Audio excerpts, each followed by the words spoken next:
Hi, everybody. DJ Yoakley and Rocky Brown. It is For the Franchise Fantasy Sports Podcast right here on your sports network. And it's a special edition, Rock, because get out that turkey. It is Thanksgiving time today. Yep. And we're about about a half hour away from the Bears and the Lions, a marquee matchup here on, it'll be on Fox. But we'll have all the fantasy insider information here for you in a abbreviated version, in a special Thanksgiving version of For the Franchise Fantasy Sports Podcast. Rock, Bears, Lions. Bears come in 3-6, 1-4 on the road. Lions winless with a tie against the Steelers, 0-4 at home, obviously.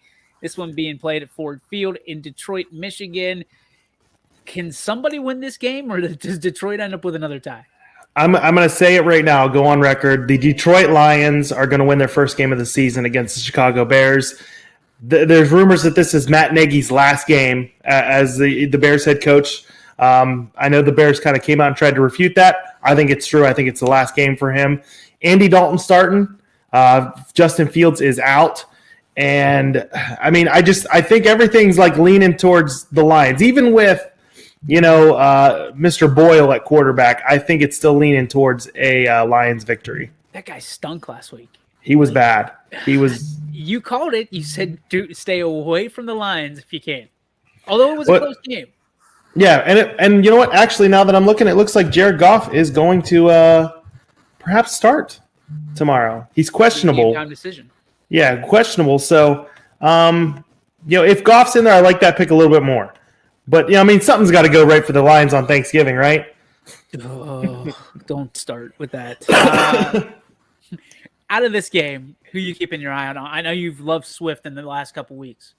Out of this game, I like the most David Montgomery, 6,000 on DraftKings. I think that he is going to get a lot of run.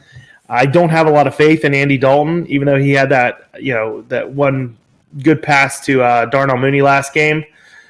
I know that they call plays better when Dalton's in at quarterback. It seems like they've tailored that offense to Dalton, and you know what? Nagy and company, they're sticking to it.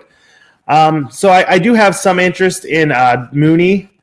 If Allen Robinson ends up playing, and it doesn't look like he's going to right now, but if he ends up playing, I do like Allen Robinson. Okay. And of course DeAndre Swift. It looks like Allen Robinson's doubtful. So he's probably going to be out, but, I'd keep an eye on it as we get closer to kickoff. If you pick the Lions, you have to like a line or two other than Swift, right?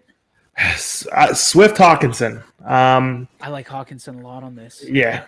Outside of that, it's hard to pinpoint the wide receiver. It's not that I don't like him. In this, we've only got 6 teams playing today.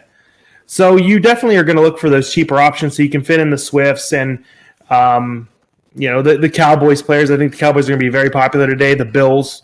I think the Bills finally wake up today.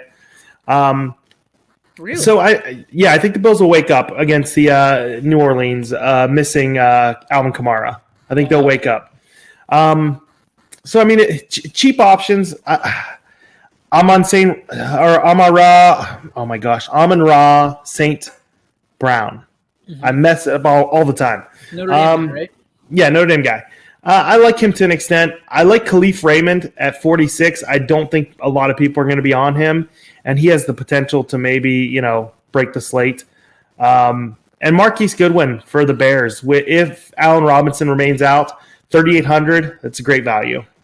Love it. So let me ask you this question, because a lot of people have been asking this. For a Thanksgiving slate, can you put the games together like we typically do for a 1 o'clock and a 4 o'clock slate? Or are you picking just that game? No, it's an all-day Thanksgiving slate that I like playing. Gotcha. They have a millionaire maker, $20 millionaire maker for Thanksgiving. Wow. Just something to add a little bit to the games. You can also do the single game options for each of them, which it's kind of cool too. Let's say, I don't want to be watching the games during my family's dinner. We're scheduling it for noon. Yeah. So I'm going to skip the Bears and Lions game, and I'll play the other two. And I think they do have a short slate where you can play the last two and just skip out on the Bears game. It's a big DFS day, believe it or not. I think Thanksgiving's big, especially with football, and Christmas Day with basketball. It's huge. Okay. All right, let's get to that 4:30 Raiders. Excuse me, versus Cowboys. Raiders coming in 5-4. Cowboys 7-2. Dallas favored by 7. Over under sky high 54.5. This game playing in AT&T Stadium. You said you're gonna like a lot of Cowboys. Who you like?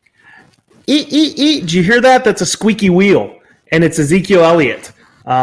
Zeke just came out and said that he wants the Cowboys to get back to run the ball. He's healthy. He's ready to go. He wants the ball. So I love Zeke. I'll have 100% Zeke. Zeke's going to be in every lineup I have. When a guy starts talking, you got to keep an eye on him. CeeDee Lamb looks like he's going to be active after sustaining a concussion. I like Lamb.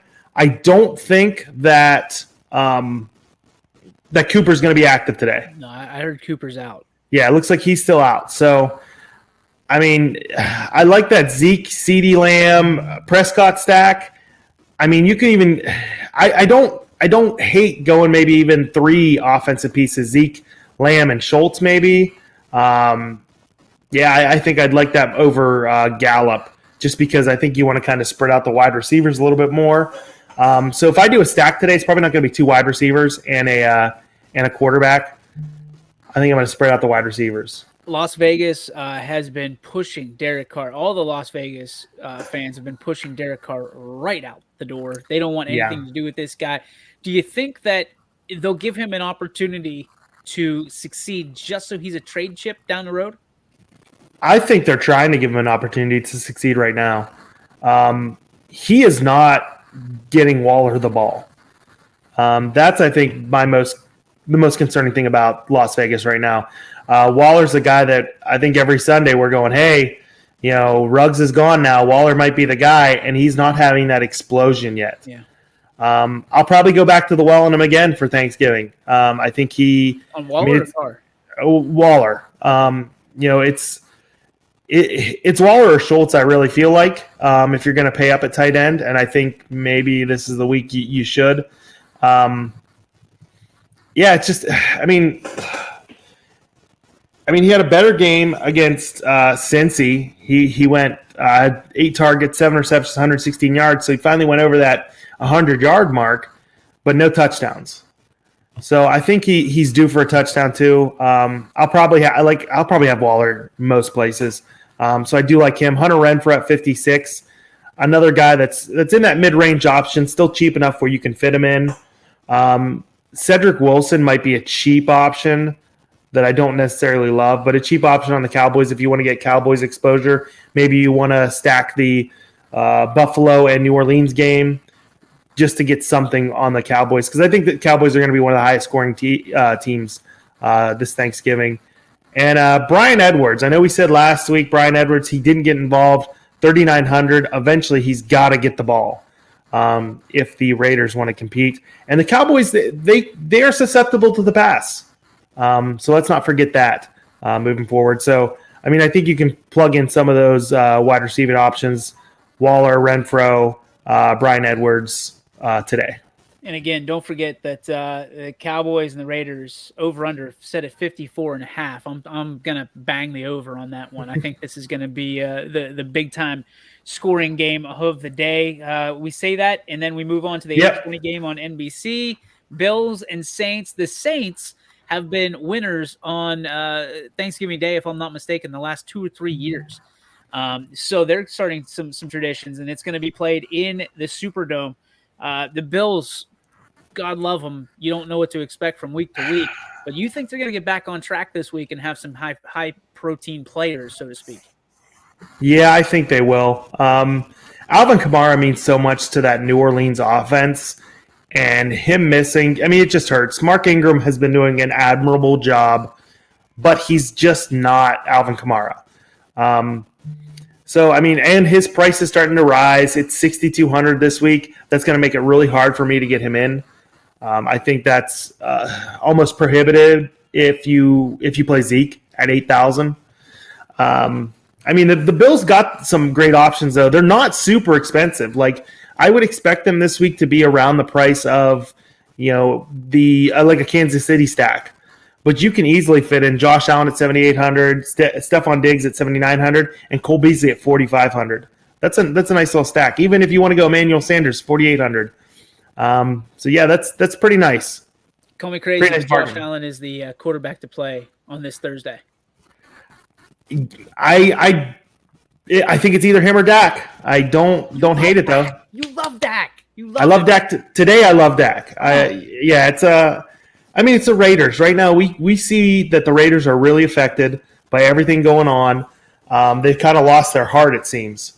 But the thing is, Rock, is what people aren't putting into perspective is the Raiders are primetime players on big stages. They love Monday Night Football. They love Sunday Night Football. And they get to play on Thanksgiving Day where all eyes are on them. I'm not counting the Raiders out of this game. I know that Dallas is favored by 7, but I really think the Raiders will show up. I know we're talking about the Bills and Saints right now, but that's people are counting out the way that the Raiders step up. Now, it could be that, with Chucky out of the mix, that you're right. They might be trying to find their heart a little bit and their soul of the 2021 season. But I really think that Josh Allen is trying to turn a corner here. The Bills are, right now they're not in the playoffs. If the playoffs started today, but I think that this game thrusts them into it. I think Josh Allen has a big game. I think he throws for 4 touchdowns, or maybe has 4 touchdowns, throws for 3, runs for 1, and he's the play of the day. I really do think so in my perspective. Yeah, I think he's going to be a great play. I'll have some Josh Allen. One of the things that scares me with and cycling back to the Raiders, 1-4 in the last 5 games. Only one game that they scored over 16 points. So, yeah, right. So, it's not a team that's going to help you for DFS purposes necessarily. Let's hope Waller finds the end zone. As for Josh Allen, I think that Bills defense, they've been drug a little bit the last couple weeks. Their offensive line and defensive line are just terrible. Yeah, but they can't be bad against Trevor Siemian, right? They can't. Don't. Yeah. Maybe I'm jinxing a little bit. I feel like there's no explosiveness on that team that the Bills can't handle. Mark Ingram isn't the Mark Ingram of a few years ago, and that's not any disrespect. Just everyone except for Tom Brady, loses against Father Time. You look at their wide receivers. This is not the wide receivers that Drew Brees had. You don't see a Michael Thomas or somebody that really scares you. Marquez Callaway, Deontay Harris. They've got some guys that are burners. I will say though, one option I do like, and we hit on the Saints tight end last week. We did. And then he got hurt and he's out for the season. Oh. So yeah, Juwan better than now, right? Yeah. So I'm looking maybe Juwan Johnson, 2,600. I think that's the cheapest you can probably go at tight end on this slate. And it's something that helps you fit in the more expensive players. So yeah, I think that's probably one of the cheaper players I'll have in there. It's going to be all Bills that game. The night games tend to be pretty boring unless they schedule a rivalry. They had Brown Steelers one year, and I remember that was a fun game to watch just because maybe just the area we live in. Mm-hmm. But Bills and Saints don't really it doesn't yell to me hey, these guys are gonna they're gonna go. Raiders is the game we're all watching. Let's face it. That's the game that's perfect. It's 4:30. It's either right before or right after your Thanksgiving dinner. And that's the game that's going to have the most offense, most people talking about it. The most casual sports fans are going to be sitting there watching the Cowboys and the Raiders. One thing we got to get into, Rock, is we hit last week. We hit pretty decent. I felt like every time I clicked the games around, we were hitting on somebody that we talked about. Pat Freiermuth in that Sunday night game. Yeah. We were just bang, bang, bang, bang, bang. You were killing it last week, my friend. So what is let's start with your defense. Out of these 6 teams, who's the defense you're taking or today? Let's see. I'm gonna bring that up actually and take a look before I make that prediction. I'm gonna go Lions. They're probably gonna be the cheapest, I imagine. Lions at 24. I think you might have nailed it. If Goff is out, I could see people going Bears. I do think the Lions are going to win, so I won't be going Bears. I think I'm going Lions. Yeah, I think you nailed it with Lions, or maybe Bills at 31. But Cowboys? Could you go Cowboys and roll the dice? Not at 3,300. I don't see myself going. I mean, because I know my mindset. I'll look at that and I'll go, well, I could go Cowboys 33, or I could go Bills 31. And then I'll probably jump down the Lions at 24. That's where it's at. The Lions is the play for defense. Yeah, I think you nailed it. All right. Give me your quarterback you're taking. Okay. It's Dak or Josh Allen, so you got to pick between those two. I'm going to go Dak for the simple reason he's $900 cheaper and he's projected to be lower owned than Josh Allen. Okay. So yeah, that's I prefer Dak. 2 running backs. Oh, this one's tough. David Montgomery. I'm gonna go Montgomery and Ezekiel Elliott. I was gonna say. I think that's said Zeke. You better go Zeke. Yeah. Give me 2 receivers. I like Hunter Renfrow personally. It's hard not to like him. Diggs isn't a bad pick either. Yeah, Diggs. That. I'm gonna go CeeDee Lamb to match with Dak, and then I'm gonna go Cole Beasley at 4,500. I like Cole Beasley as a player because he gets open, he does the dirty work. He's that Don Beebe, Ricky Prohl type player that he's not gonna burn you. He's just gonna run those underneath routes. He's gonna get a bunch of catches, and if he finds the end zone, you're just like, Thank you, Chad Beasley. I just made money. So Cole Beasley, Chad Beasley. Chad must be his brother. Tight end, you got to be Waller, right? Yeah, I think it's Waller or Juwan Johnson right now. I don't see myself deviating from that. My stack's probably going to be Dak, Lamb, and Zeke. So I'm leaning Waller over like Schultz. But even then, I look at Hawkinson though. I'm like, Give me your best flex. So I'm wondering honestly if I'm going to maybe go double tight end.